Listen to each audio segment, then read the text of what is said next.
Hi guys, and welcome back to Barovian Made. Sorry I have not posted in a while. I've been dealing with some personal issues outside of the channel and stuff, but we're back and we're here with another pallet wood project. I'm going to go ahead and get these all nice and planed. Me being naive, hoping that I could get these perfectly flat off the planer, but obviously, you know, you can't use a planer as a jointer without having a flat surface to reference off, and these boards aren't perfectly flat. So they didn't come out perfectly flat, but they came out flat enough to be able to square up the two wedges so we can glue them up together. And I'm going to come back later with a router sled and clean it all up. But right now, we're going to cut them. So I'm just taking off literally a millimeter or so at the time until I can see we get a perfectly flat edge. I've got a fence that runs the whole length of the table saw. So, you know, because these planks aren't that long, I can sort of get away with getting a straight edge with this. And they came out straight enough to do a glue up. I didn't have to clamp them too hard to get all the glue seams closed, but going ahead, we're going to glue all these up. We're going to glue it in one big plank because we're coming back with a router sled to flatten them all, and they're already pretty flat from here. I could have probably just sanded out the dips and highs and stuff, but it's best to get this as flat as possible off the bat before sanding, or else it can end up all wavy, especially when using stuff like pine where the knots are going to be quite tough and the rest of the wood's going to be quite soft. So really you want to do like minimal sanding, just going through the grits, because in my experience, when you've got wood with a lot of knots in it like pine and the softwood around it, it can leave the table surface quite wavy. But as you noticed or may not have noticed, there is a big hole in this table where there used to be a knot and it's fallen out. So on the back side, I am going to try my hand at a bow tie. Now, as you've seen in previous videos, I'm not really that good at bow ties, but I'm really proud of this one. One of the things that I did differently with this bow tie is I didn't go all the way through the table. I just went about a centimeter or so in, and I used masking tape and a razor instead of a pencil to mark it all out so I can get it more accurate. And I'm just using a planer here just to take the bulk of it off, because you don't want to recess these perfectly flat with the table, because, you know, you might go a little bit too deep and, you know, then your bow tie sits below the surface, and we don't want that. So taking a bit off with the planer, coming back with a range of different sanders to get it all nice and flat and all nice and down, and I think it came out pretty well. There's just this top corner here that's a little bit rough where the grain's folded over when I've used the chisel, but I'm pretty proud of that bow tie, I'm not going to lie. And you're probably wondering here, why am I just carving a random channel into the table? And well, there was a bit of tear out on the table and I didn't want to take it down any further, so I thought we'll just create a nice fake little puddle in it. It ended up not looking that good. Probably should have done something else, but you know, we got to try these things to see how they end up. So mixing up some epoxy, making sure it is jet black, so when I pour it into that little channel there, you don't see the wood underneath and it just looks like it goes right through the table. And with all the excess epoxy, I'm just going around to all the nail holes from this bit of pallet wood and filling them all up. It's best to use, you don't see it in this video, but after I turned the camera off, I did go around with a little pin and make sure I popped all the air bubbles in it so I could fill those holes right up. And what I'm doing now, instead of scraping and sanding it, I decided just to touch off the surface of the wood and go on ahead and flatten it all again so I didn't have to deal with sanding it all. And it came out really nice, and to be honest, I got a better surface finish than when I did it in the first place, so it was better for me in the long run. These legs, they're from an older video of a table that I messed up on, so these legs were just laying around, so I decided to utilize them. They're not finished, so we'll go ahead and we're going to cut them all to size, get all the angles right on them, and then we'll just, well, as you can see there, this is how the table's going to look, but I still need to put them through the surface planer, get all the rest of that glue and stuff off, so we have nice smooth flat surfaces to start planing.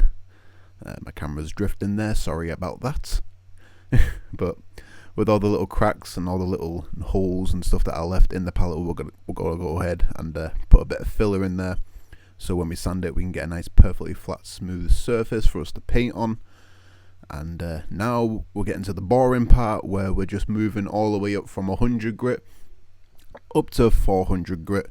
I know there's a big debate around whether going past 180 grit is any good for finishing and stuff, but I've always sanded to 400 grit. Sometimes I've sanded to 600 grit, and I've never had an issue with finishes penetrating and or finishes chipping off or anything like that. So I always do it to 400 grit, and as you saw there, I like to wet the last final few grits, so when I do put this stain on, it doesn't lift the grain.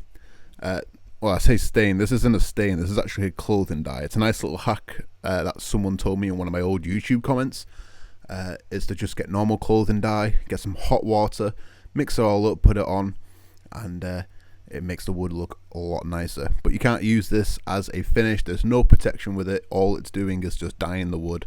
So after it's all nice and dyed, you can see it's a nice rich brown colour there. We're just going to go ahead over with a normal cheap varnish, brushing it on, and then I'm going to come back with a rag and dry it all, because the varnish takes some of the dye out of it, so it looks dead streaky and stuff afterwards. So whenever you do this, put a varnish on top of it, wipe all the excess varnish off so you don't get that streaky and it locks everything in. So now we're going to get these backs perfectly flat. I had to sort of jerry rig it up here to make sure that when I put it through the surface planer it comes out flat. So we're going to run it all through, hoping that the hot glue stays together so it all stays nice and flat.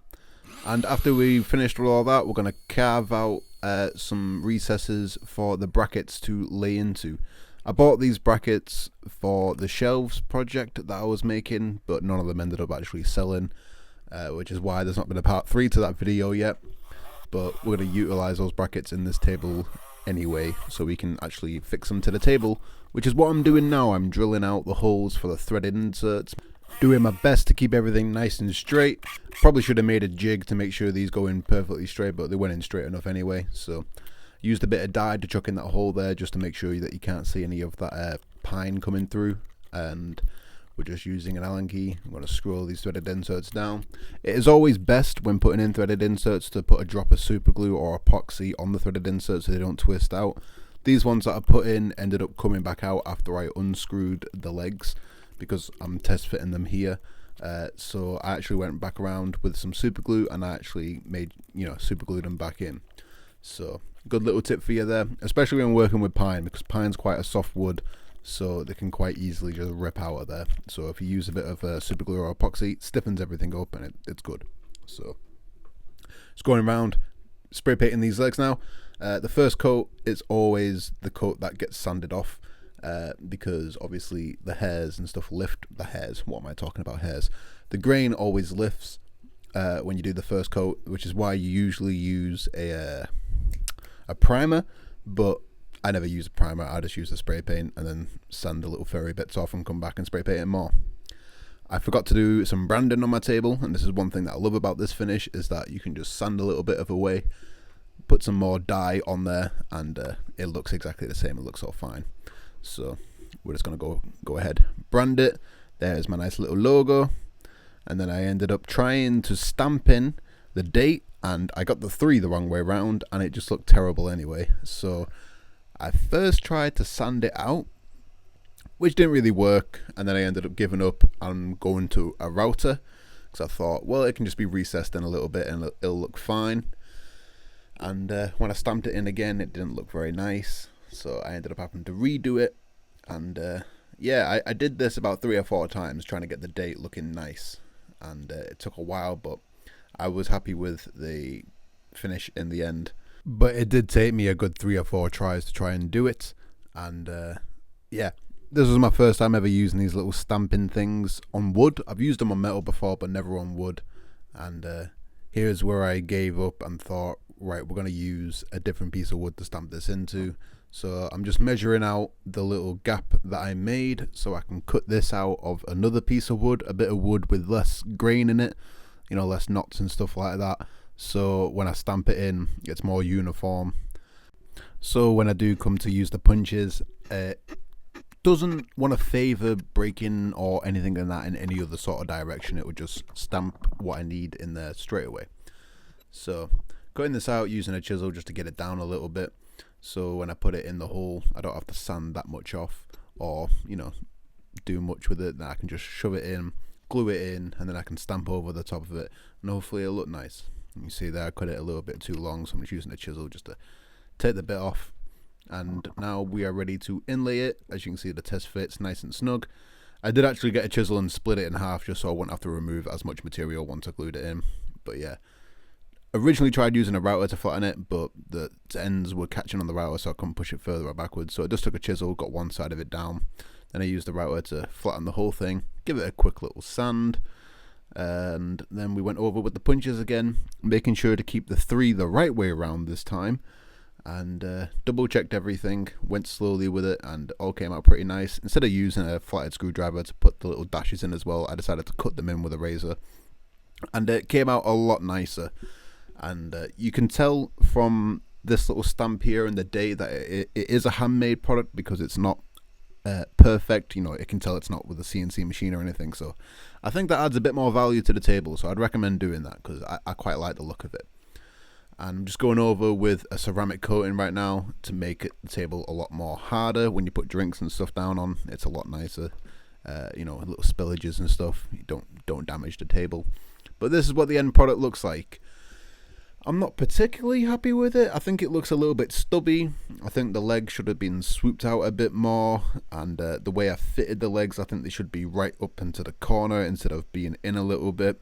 I don't think the table looks bad. I just think it could have looked so much better if I did it in certain way, if it did certain things differently. Because you can see the legs there, even though they are swooped out, they do look like they go straight down. And I shouldn't have put them right on the very edges. Oh, there's me doggo there wondering what I'm doing. But here's some more photos. Sorry I didn't clean up the background. I took these photos really quickly just so I can get this video done. But that's the end of the video. That's how this table came out. It was a real quick, easy project, and I hope you enjoyed, and I'll see you in the next one. Subscribe and stick around.